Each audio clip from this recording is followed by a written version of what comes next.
All right. Oh, goodness. So, test is on Friday, as you know. Um, and this question, 2000, is a good one. Oh, so good. So good. And it has a lot of nice concepts on it. Um, and back in the day, this question was more of a you didn't get to use a calculator and you had to know the concepts behind it. But I'm going to go through the calculations behind this question and then give you some concepts that go along with it so that you understand. Back in the day before, they used to say, okay, this portion of the exam, you did not get to use a calculator, which meant you had to use your brain. Ha, you like that? But let's get into it. So it says a volume of 30 milliliters of a 0.1 molar NH3 is titrated with a 0.2 molar HCl. The value of the base dissociation constant, or the KB, for NH3 in water is 1.8 times 10 to the negative 5 at 25 degrees Celsius. So this question I really, really like because there are a lot of students that would jump on this question and just go crazy because they see numbers and they just start doing things without even thinking about it. And on a question like this, you've really got to think about what is going on. So my first question is, what are we starting with? An acid or a base?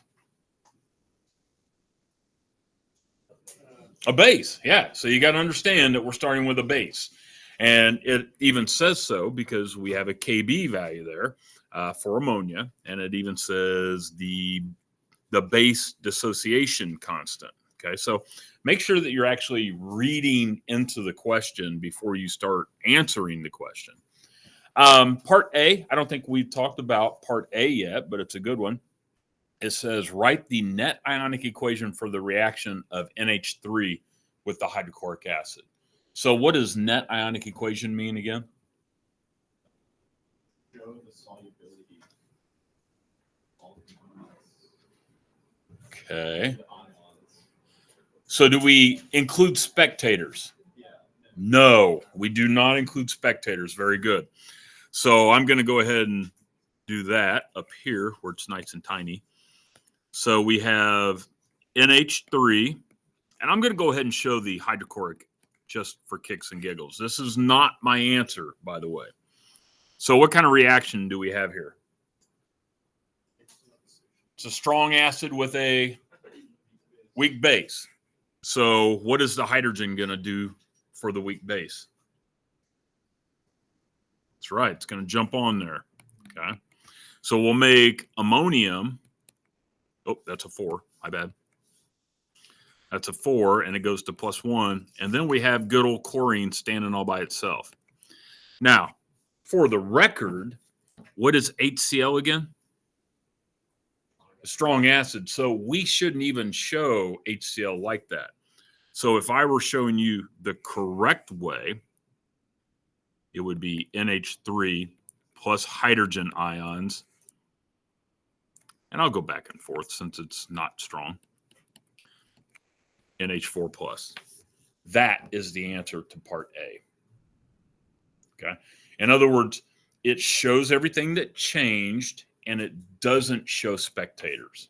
Okay. So the net ionic equation only shows the things that are involved and what's happening. Now, it's okay if you show that to start off with, but make sure that you get rid of the spectators. So some of us have to process and go, oh, okay, I've got a weak base with a strong acid, so I know that the conjugate of the strong acid, which in this case is the chlorine, isn't going to do anything, so it cannot be in the net ionic equation. And same thing if we had a strong base. Okay? All right, so that was a nice little warm-up. B is kind of gentle. It's so innocent, it's not even funny. So part B says, use the axes provided below, sketch the titration curve that results when a total of 40 milliliters of a 0.2 molar HCl is added dropwise to 30 milliliters of a 0.1 molar weak base, or the ammonia, which we just did. Now, a lot of us initially will go, oh, I got 40 mils of my acid. Now, remember, that's what's in the burette. Doesn't mean you're going to use it all. Okay. So we have to keep that in mind, that it's not saying that we added all of it at one time. Okay. So what we need to do is focus on the weak base, since that is what we have the KB for. Okay. And let's find out when our moles of the acid, which we're adding to our base, are equal. So we have, I'm going to peek off of here. I don't want to scroll back and forth. So I've got my NH3, and it says I have how many mils? 30 mils. And I want to find out how many moles I'm going to have. So what, again, my scenario, I've got my base down here. I've got 30 milliliters of a 0.1 molar. Yeah, 0.1 molar. So is that going to, quote unquote, change? Technically, no. It will change as we add the strong acid, but that's how much we have. So we want to find out how many moles we actually have of the base. We need to know that, because we need to know that's how many moles of acid we're going to actually add.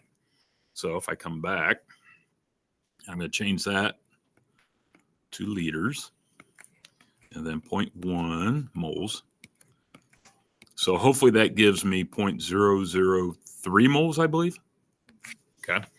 So that's how many moles of the base that I'm going to add.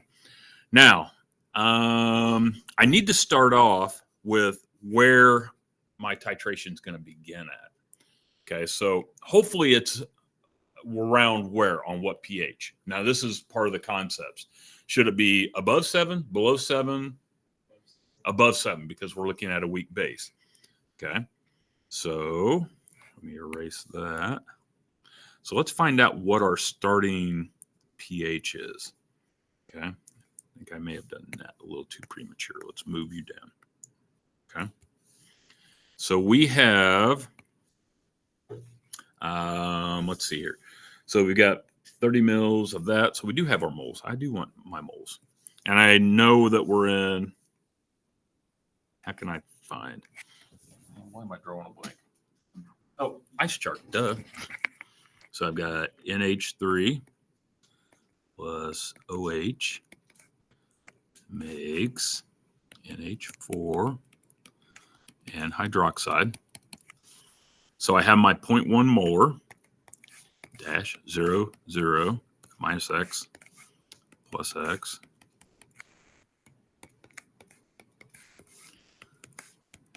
Okay, so then our KB is equal to 1.8 times 10 to the negative 5, which is equal to X 0.1 minus X. Do you want to use 5% rule? Yeah, that's a good call. So 0.1. And if I multiply the 0.1 times that, then I get X squared is equal to 1.8 times 10 to the negative 6. So X square root of that is some number.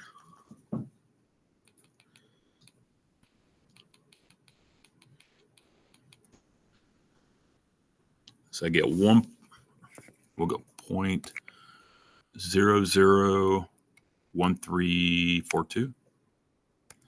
And what does that equal that we care about? Hydroxide. Very good. So there, that's what we're looking at. So again, we just have, and I erased it, we just have our base sitting in the beaker and it's not doing anything. So let's find out what that pH is. So 14 minus negative log of our hydroxide concentration.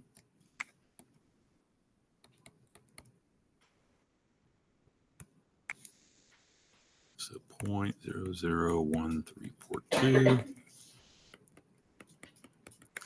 And the pH is around 11.13. Yeah. And that's our starting pH.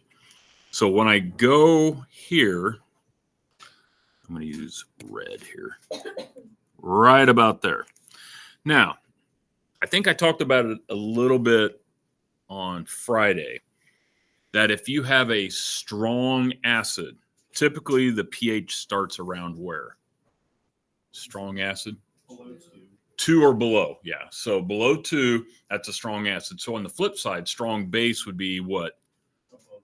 Above 12. So think about 12 and 2 for your strongs, okay? So this falls right in line that we're below 12, okay? We're not above 12, so I shouldn't say that. So now what we need to do is find out what is the equivalence point, okay? So the equivalence point is when the moles of the acid equal the moles of the base. Okay, so that's where I was going with this. I got a little ahead of myself here. Okay, so that's how many moles we actually have of the ammonia, which would be, that's how many moles of the strong acid we're going to use. Okay, so I got 0.003 moles of HCl. What's my concentration for the HCl? 0.2. It was somewhere. There it is, 0.2. Yep. Confirm that. So again, flip. Get liters. Liter here. And so when I do that, 0.003 times 1,000 divided by 0.2 gives me 15 milliliters. That is how much of the hydrochloric acid that needs to be added so that the moles of the acid equal the moles of the base. A lot of students, when this was given in 2000, guess how much they used? 40 milliliters. Okay. Remember, that's how much you're given in the burette, or that's how much was in there to start with. Doesn't mean you're going to just plunge it and use it all. So don't automatically just go crazy and go, oh yeah, here's what we're going to do there. Okay. So it's actually 15 milliliters is where our equivalence point is going to be at. Okay. Somewhere along that line. Now, there's another way that you could do this to find out what the equivalence point is. Some of you may remember this from baby chem. MA times VA is equal to MB times VB. Okay.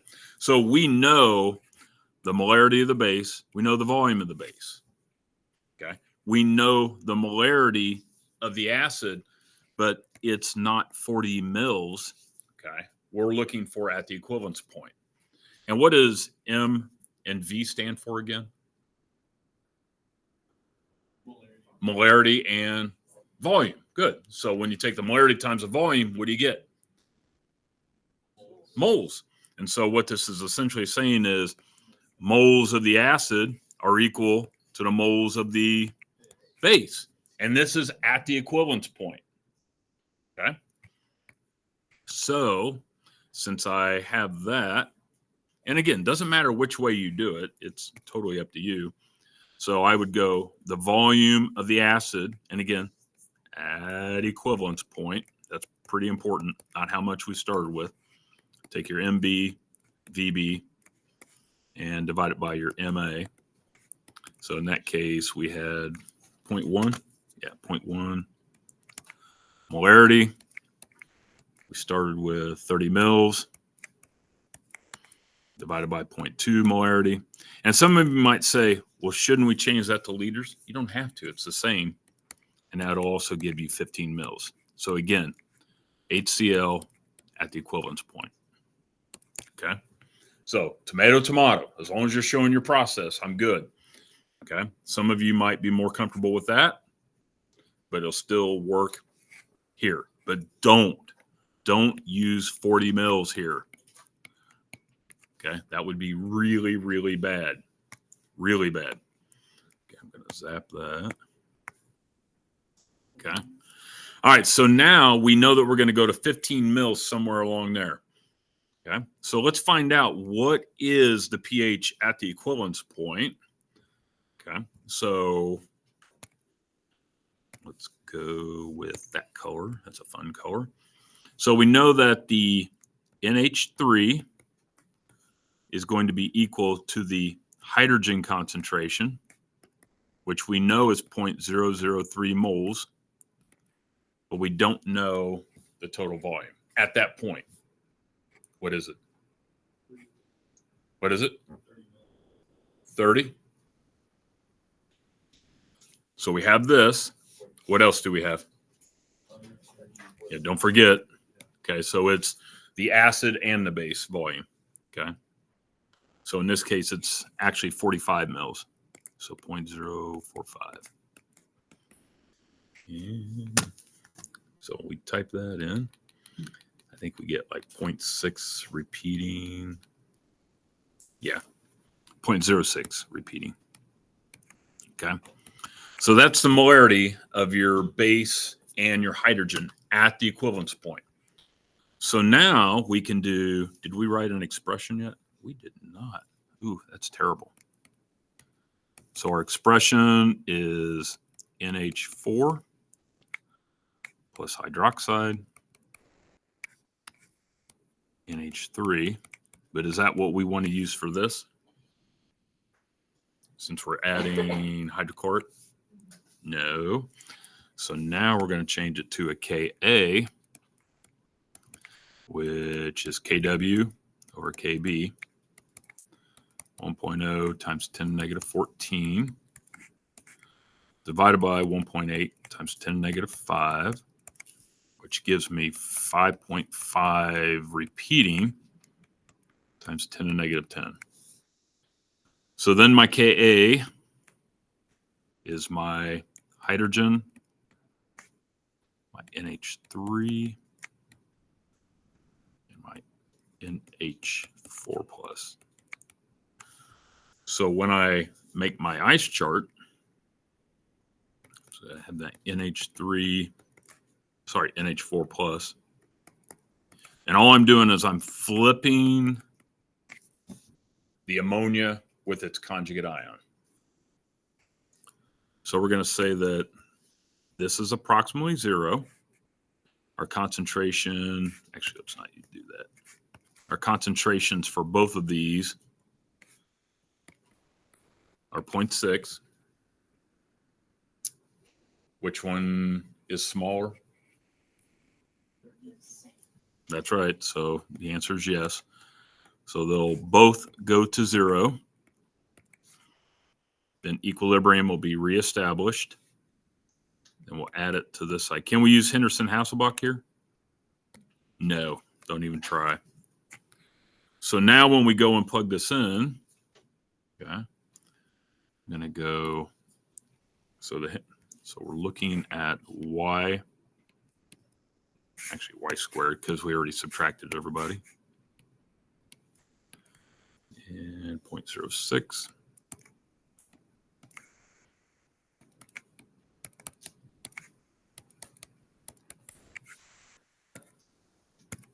It's a good one. So y squared.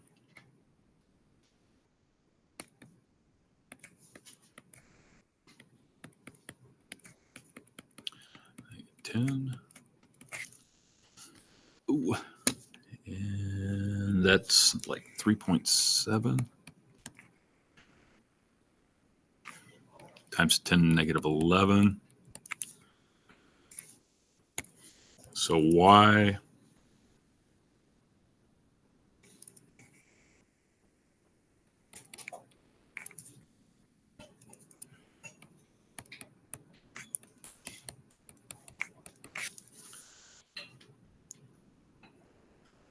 is like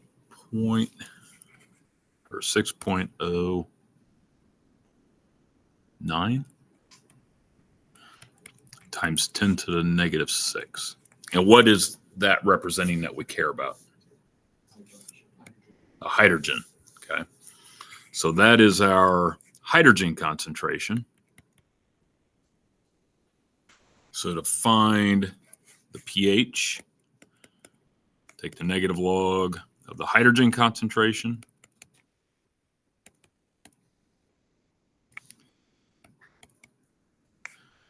And this is a beautiful thing.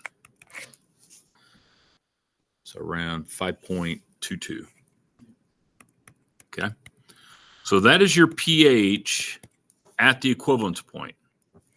And I think we even mentioned last week that if you start with a weak base, the pH at the equivalence point should be what? Below 7. And if you start with a weak acid at the equivalence point, above 7. So 5.22, okay, we'll say that's around 5.22. So what we're going to do is we're going to come to the 15 mils that we just found here and put our next dot right there. So it does matter where you put this dot for the equivalence point. You just can't go, any of the 5.22s will work here. No, so it matters after we've added 15 mils of the 0.2 molar HCl. Okay. All right, so now the final point that we need to add is somewhere over here at the 40. Okay, so we're going to put another dot somewhere over here at the 40. Here's my question to you. At the equivalence point, how much of the stuff that you started with remains? How much of the, so we started with ammonia. At the equivalence point, we've added the same number of moles of hydrogen as we actually had of the base. So how much of the ammonia is left? 0, gone, kaput. Okay. So at this point, all NH3 is gone. Okay. That's huge. That's a big concept. Okay. In other words, now any hydrogen or strong acid that we add is going to cause this solution to become what? Very acidic. Okay. And so at the very end, after I have added 15 mils of hydrochloric acid, all I'm doing is adding 0.2 molar of the HCl. So at the very end, I want to find out, well, okay, well, what's my pH at 40? I don't even need to know the volume. All I need to know is that my hydrochloric acid at that point is just 0.2 molar, and I'm just flooding it with that. So how could I find the pH? Just take the negative log.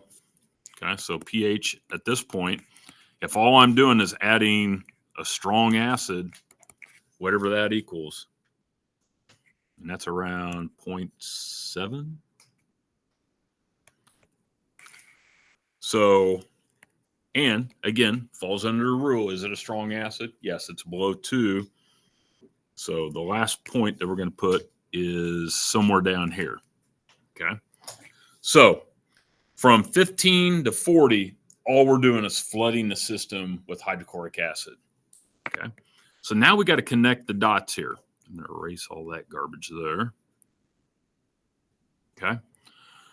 So what we have is starting off, we've got our weak base, and it's being somewhat controlled or somewhat buffered by the ammonia when strong acid's added. But then we get to a point where the buffer capacity is starting to get broken.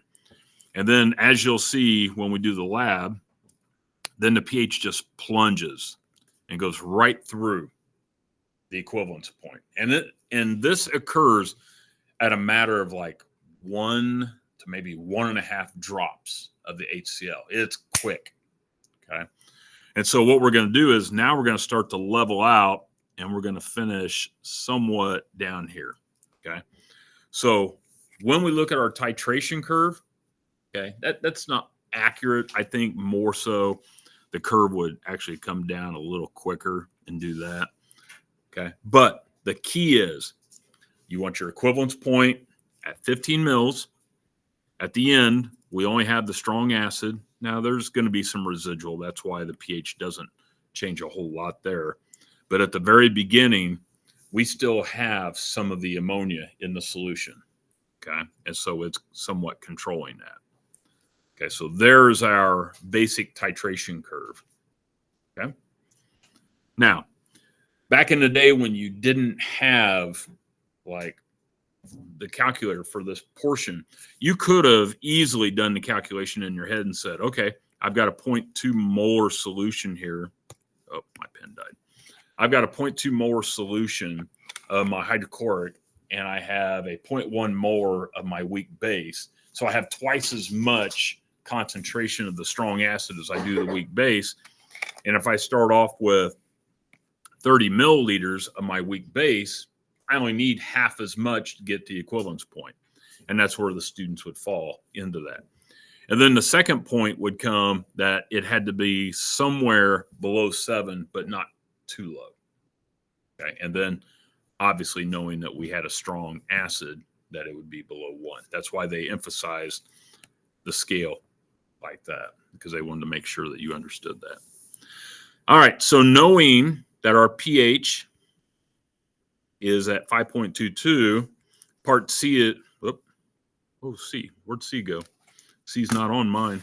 It says from the table below, select the appropriate indicator for the titration. So which of these indicators would we use? The methyl red. Okay. So you would identify the methyl red and your justification. It says justify your choice. What would you use for your justification?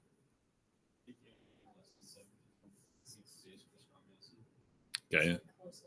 This is the closest pH to the equivalence point. Just go with that. Don't get too technical. Okay.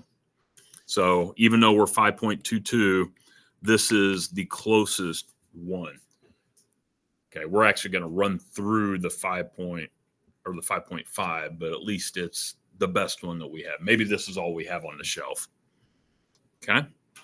All right. Part D says if equal volumes, a 0.1 molar of ammonia, NH3, and a 0.1 molar of NH4Cl are mixed, is a resulting solution acidic, neutral, or basic? Okay, so here's what we've got. So we've got NH3, and we also have NH4 chloride. So what do you see on the top one, NH4Cl?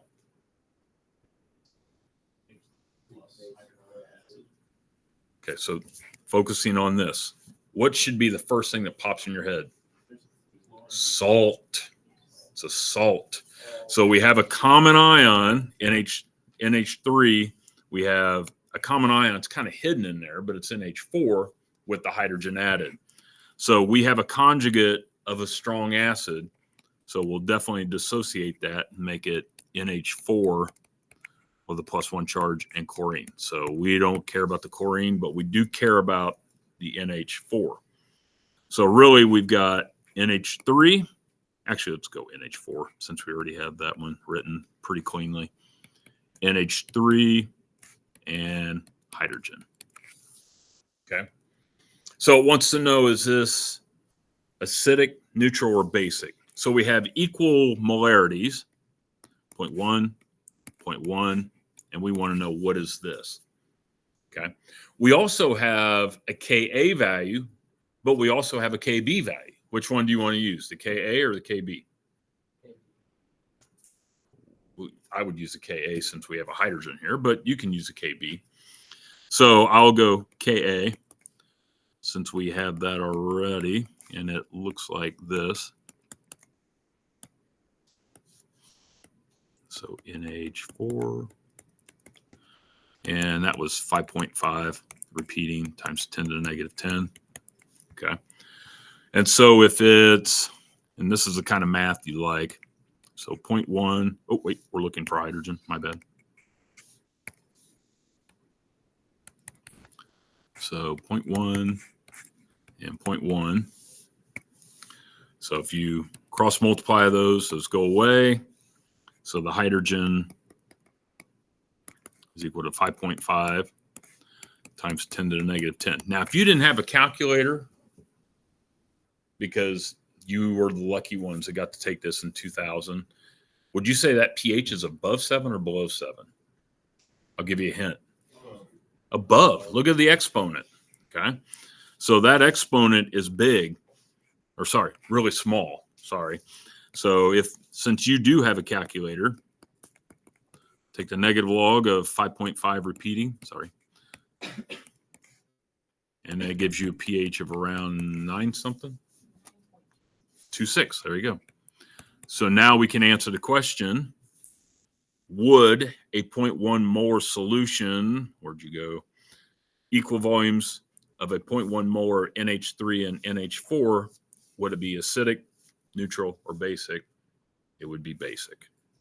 Your explanation is right there. Okay. So that is your explanation. Now, if you're saying to yourself, wait a minute, what if we wanted to use the KB? Okay, you could. Okay, so you have your NH4 and your hydroxide, then your NH3 down here, and that was equal to 1.88 times 10 to the negative 5. Same thing happens. You got 0.1 hydroxide. Sorry, that's a bracket. 0.1, not 0.0. Okay, so then you get hydroxide is equal to 1.8 times 10 to the negative 5. Do pH is equal to 14 minus negative log. I promise it will be the same, 9.26. Okay. So either way, doesn't matter. It's like, whoa, he picked the Ka, so it's got to be that way. No. All right. So that was a fun question. But again, there's a lot of concepts. This was mainly put down here so that we could work on using that as well. Okay. But the key here is titration curves. We're going to do a lot tomorrow with some more titration curves. All right. Let's take a look at 72. Okay. All right. 1972 says, and this will be the last one for today, says, given a solution of ammonium chloride, kind of staying on the same theme here, what additional reagent or reagents are needed to prepare a buffer from the ammonium chloride solution? So in other words, we've got ammonium chloride, and we want to make a good buffer. So what is that right there? Salt. Very good. Nice answer. Okay, so we've got ammonium and the chloride. So that's our chlorine goes away. So ammonium reacting with what will give us a good buffer? Hint, it's the last question. NH3, ammonia. Good. Okay. Now, as long as we have adequate molarities for each of these, this will be a good buffer, and it can handle either a strong acid or a strong base. Okay. So that's what the first part was asking. So we had to actually do that. So we're going to add ammonia to this. Now it asks, explain how this buffer solution resists a change in pH when moderate amounts of a strong acid are added. Okay. So if we have NH4 and NH3, what side is the hydrogen or the strong acid going to be added to? Good. So we'll put her over there. So what now our explanation is, this is how it would take care of it, because if you add enough, or if you add hydrogen to this, then the hydrogen will attach itself to the ammonia to form NH4, as long as our concentrations are high enough. Okay. As long as we don't exceed the buffer capacity, we're in great shape. Okay. So all that I just said, that's your answer for the strong acid. What about strong base? Okay. So strong base, what are we focusing on? Hydroxide. Over here, good. So what's going to happen is the hydrogen's going to jump on the hydroxide, and we'll lose a hydrogen, and we'll form water. Okay. Now, as a heads up, it would be to your best interest when you're making a Ka and a Kb to have hydrogen and hydroxide on what side of the equation? The product side. Okay. Now, for explanations, you can have hydroxide over here. That's fine. Okay. But I would not try to do a Kb expression as it's written right there, because that'll give you the inverse of the expression. All right. Part C, it says a portion of the buffer solution is diluted with equal volume of water. In other words, how will it change the pH? So we're adding pure water. What's that? No? Why?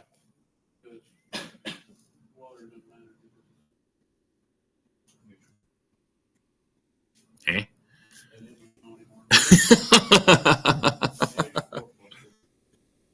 Okay, so here, let's think about this. Water, when it's correctly written, looks like that, correct? What does it break down into? Hydrogen ions and hydroxide ions. When we break this down, do we not form equal amounts of hydrogen and hydroxide? Yes. Okay. Also, another way to think about it, I'm not finished with it, is the good old Henderson-Hasselbalch equation. Okay. So we have this, and we have our concentration here and our concentration here. Okay. If I add water, what does it do to the anion concentration? Does it make it more, here, I think it even says it. There it is. Diluted. So the concentration of A minus will do what? Go down. What will happen to the concentration of the A plus or the acid? Go down as well. So if these both change proportionately, what does it do to this? Nothing. Okay. Adding pure water to an acid or a base does not change its pH. You could use the Henderson-Hasselbalch argument, or you can talk about you're adding equal amounts of hydrogen and hydroxide to the solution. So when I add hydrogen, I'm also adding hydroxide. Okay. And I'm also adding a pure liquid, okay, which doesn't even show up in the expression. Okay. So there's a lot of arguments there, but just don't just say does nothing. Okay. It actually is. It's changing the concentrations of the weak acid and the base and all that jazz, but it changes it equally. Oh, we love concepts. All right. Any questions? Okay. Awesome.